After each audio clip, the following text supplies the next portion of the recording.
Friends, welcome to my channel. ಈ ದಿನ ನಾನು ಫಿಶ್ ಸಾಂಬಾರು ಮಾಡೋದು ತೋರಿಸ್ತೀನಿ. ಮೀನಿನ ಸಾಂಬಾರು ತುಂಬ ರುಚಿಯಾಗಿರುತ್ತೆ. ಒಬ್ಬೊಬ್ರು ಒಂದೊಂದು ರೀತಿ ಮಾಡ್ತಾರೆ, ಹಾಗೆ ನಾನು ಸ್ಟೈಲಲ್ಲಿ ಮಾಡೋದು ತೋರಿಸ್ತಾ ಇದ್ದೀನಿ. ಬನ್ನಿ ಹೇಗೆ ಮಾಡೋದು ಅಂತ ನೋಡೋಣ. ಅದಕ್ಕೂ ಮುಂಚೆ ಫಸ್ಟ್ ಟೈಮ್ ವಿಡಿಯೋ ನೋಡ್ತಾ ಇದ್ದರೆ ನನ್ನ ಚಾನಲ್ನ ಸಬ್ಸ್ಕ್ರೈಬ್ ಮಾಡ್ಕೊಳ್ಳಿ, ಎಲ್ಲ ವೀಡಿಯೋಸು ನೋಡ್ಬೋದು. ಮೊದಲು ಒಂದು ಪ್ಯಾನ್ಗೆ ನಾನು ಎಣ್ಣೆ ಸೇರಿಸ್ತಾ ಇದ್ದೀನಿ, 2 ಸ್ಪೂನ್ ಆಗೋಷ್ಟು. ಅದಾದ ನಂತರ 2 ಈರುಳ್ಳಿನ ಕಟ್ ಮಾಡಿ ಸೇರಿಸ್ಕೊತಾ ಇದ್ದೀನಿ. ಗೋಲ್ಡನ್ ಕಲರ್ ಬರೋವರೆಗೂ ಫ್ರೈ ಮಾಡ್ಕೋಬೇಕು. ಲೋ ಫ್ಲೇಮಲ್ಲಿಟ್ಟು ಚೆನ್ನಾಗಿ ಫ್ರೈ ಮಾಡ್ಕೋಬೇಕು.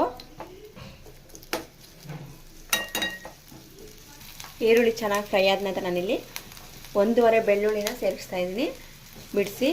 ಅದನ್ನು ಸಹ ಚೆನ್ನಾಗಿ ಫ್ರೈ ಮಾಡ್ಕೋಬೇಕು. 1 ಇಂಚು ಶುಂಠಿನ ಕಟ್ ಮಾಡಿ ಸೇರಿಸ್ಕೊತಾ ಇದ್ದೀನಿ.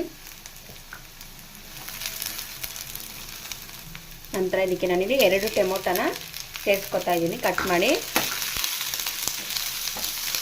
ಚೆನ್ನಾಗಿ ಫ್ರೈ ಮಾಡ್ಕೋಬೇಕು ಎಲ್ಲನೂ.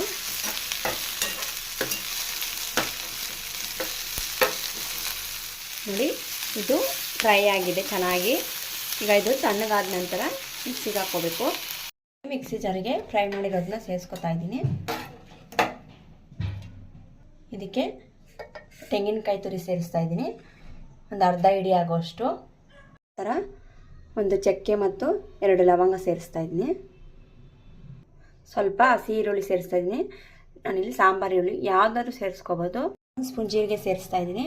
ಇಲ್ಲಿ ಬ್ಯಾಡಿಗೆ ಮೆಣಸಿನಕಾಯಿ 4 ಸೇರಿಸ್ಕೊತಾಗಲೇ ಫ್ರೈ ಮಾಡ್ಕೋಬೇಕಾಗಿತ್ತು, ಇದು ಮಿಸ್ ಆಗಿಬಿಟ್ಟಿದೆ.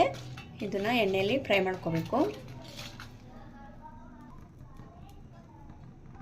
ಬ್ಯಾಡಿಗೆ ಮೆಣಸಿನಕಾಯಿ ಸೇರಿಸೋದ್ರಿಂದ ಕಲರ್ ಚೆನ್ನಾಗಿರುತ್ತೆ ಅಂತ, ಮತ್ತು ರುಚಿ ಅಂತೂ ತುಂಬ ಚೆನ್ನಾಗಿರುತ್ತೆ. ಇದು ಫ್ರೈ ಆಗಿರೋದನ್ನ ಮಿಕ್ಸಿಗೆ ಸೇರಿಸ್ಕೋಬೇಕು. 1 ನಿಂಬೆಹಣ್ಣು ಗಾತ್ರ ಹುಣಸೆಹಣ್ಣು ಸೇರಿಸ್ತಾ ಇದ್ದೀನಿ. ನಂತರ 2 ಸ್ಪೂನ್ ಆಗೋಷ್ಟು ಸಾಂಬಾರು ಪುಡಿ ಸೇರಿಸ್ತಾ ಇದ್ದೀನಿ. ಅರ್ಧ ಸ್ಪೂನ್ ಆಗೋಷ್ಟು ಧನಿಯಾ ಪುಡಿ ಸೇರಿಸ್ತಾ ಇದ್ದೀನಿ. ನಂತರ ಖಾರಕ್ಕೆ ಅಂತ 1 ಸ್ಪೂನ್ ಆಗೋಷ್ಟು ಅಚ್ಚಕಾರದ ಪುಡಿ ಸೇರಿಸ್ತಾ ಇದ್ದೀನಿ. ನೀವು ಖಾರ ನೋಡ್ಕೊಂಡು ಸೇರಿಸ್ಕೋಬೇಕು. ನಂತರ ಇದಕ್ಕೆ 4 ಕಾಳಷ್ಟು ಮೆಂತ್ಯ ಕಾಳು ಸೇರಿಸ್ತಾ ಇದ್ದೀನಿ. 2 ಕಾಳಷ್ಟು ಮೆಣಸು ಸೇರಿಸ್ತಾ ಇದ್ದೀನಿ. ಈಗ ಇದನ್ನು ಕೊತ್ತಂಬರಿ ಸೇರಿಸ್ಕೊಂಡು ನುಣ್ಣಗೆ ರುಬ್ಕೋಬೇಕು. ಸ್ವಲ್ಪ ನೀರು ಸೇರಿಸ್ಕೊಂಡು ಇದನ್ನು ನುಣ್ಣಗೆ ರುಬ್ಕೋಬೇಕು.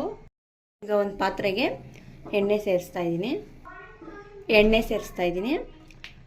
ಪಾತ್ರೆ ಯಾವಾಗಲೂ ಸ್ವಲ್ಪ ದೊಡ್ಡದಾಗೆ ತೊಗೋಬೇಕು. ಮೀನು ಸಾಂಬಾರಿಗೆಲ್ಲ ಅಗಲವಾಗಿರೋದು, ಈ ರೀತಿ ಅಗಲವಾಗಿರೋ ಪಾತ್ರೆ ತೊಗೋಬೇಕು. ಎಣ್ಣೆ ಕಾದ ನಂತರ ಸಾಸಿವೆ ಸೇರಿಸ್ತಾ ಇದ್ದೀನಿ. ಇದಕ್ಕೆ 4 ಕಾಳಾಗೋಷ್ಟು ಮೆಂತ್ಯ ಕಾಳು ಸೇರಿಸ್ತಾ ಇದ್ದೀನಿ. ನಂತರ ಕರಿಬೇವು ಸೇರಿಸ್ತಾ ಇದ್ದೀನಿ. ರುಬ್ಬಿರೋಂಥ ಮಸಾಲೆ ಸೇರಿಸ್ತಾ ಇದ್ದೀನಿ. ನಂತರ ಅಗತ್ಯಕ್ಕೆ ತಕ್ಕಷ್ಟು ನೀರು ಸೇರಿಸ್ಕೋಬೇಕು. ತಕ್ಕಷ್ಟು ಉಪ್ಪು ಸೇರಿಸ್ತಾ ಇದ್ದೀನಿ.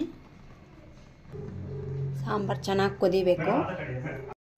ಸಾಂಬಾರು ಚೆನ್ನಾಗಿ ಕುದೀತಾ ಇದೆ. ಯಾವಾಗಲೂ ಅಷ್ಟೇ ಮೀನು ಸಾಂಬಾರು ಚೆನ್ನಾಗಿ ಕುದಿಯೋವಾಗೆ ಸೇರಿಸ್ಕೋಬೇಕು. ಈಗ ಇದಕ್ಕೆ ಮೀನು ಸೇರಿಸ್ತಾ ಇದ್ದೀನಿ ನಾನು.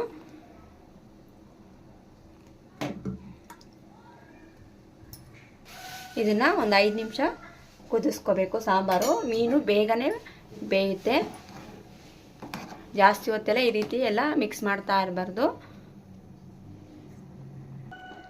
ಸಾಂಬಾರು ಚೆನ್ನಾಗಿ ಕುದೀತಾ ಇದೆ. ನೋಡಿ, ಬೆಂದಿದೆ ಅಂದರೆ ನೋಡಿ ಈ ರೀತಿ ಬೆಂದಿದೆ ಅಂತ. ಇದು ನೋಡಿಕೊಂಡು ಜಾಸ್ತಿ ಹೊತ್ತು ಬೇಯಿಸಬಾರ್ದು, ಯಾಕಂದರೆ ಬೇಗ ಬೇಯುತ್ತೆ ಮೀನು. ಈಗ ಇದು ರೆಡಿ ಆಗಿದೆ. ರುಚಿ ನೋಡಿಕೊಂಡು ಮತ್ತೆ ಉಪ್ಪು ಸೇರಿಸ್ಕೋಬೋದು ನೀವು. ನಾನು ಆಗಲೇ ಸೇರಿಸಿರೋದ್ರಿಂದ ಇದು ಕರೆಕ್ಟಾಗಿದೆ ನಮಗೆ. ಈಗ ಇದನ್ನು ಸರ್ವ್ ಮಾಡ್ತಾಯಿದ್ದೀನಿ.